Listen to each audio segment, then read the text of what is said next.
There was no ad-libbing on that show, and I was called to task by something that a newspaper had said that I gave me a quote on.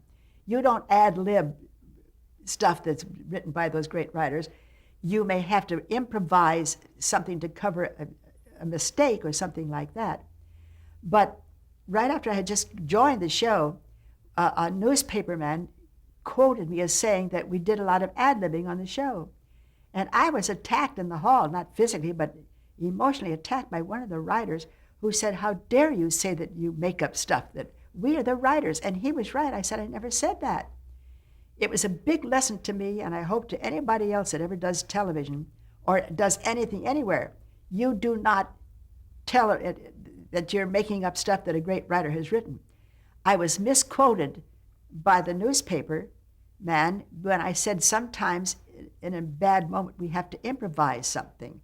If our sketch is running too long and Sid has to make a cut, then he will improvise how to get past that. For instance, one of the sketch we did, we were a band of gypsies, and I was singing, oh, cha-cha, that song.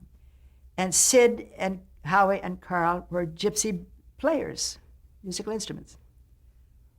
And they didn't tell me that they had made one of the musical, I think, the violin would cry, tears, it would leak, the violin would leak.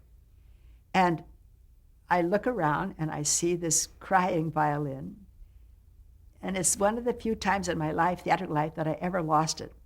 I started to laugh and I couldn't stop laughing. I lost an eyelash, eyes came down on my cheek, and I don't know how we finished the sketch. I don't have any idea whatever happened to that, but it was funny. And the audience, of course, knew what was happening, knew that Sid had gotten me, and that I was gone. I couldn't control myself. Remember when you were a child and you'd get a fit of laughing as a baby, and the parents would say, now stop that, and you can't? That's a live thing that happens to actors. I think actors are really children at heart. We can get to sillies and we can get to laughing, and we can't salvage it,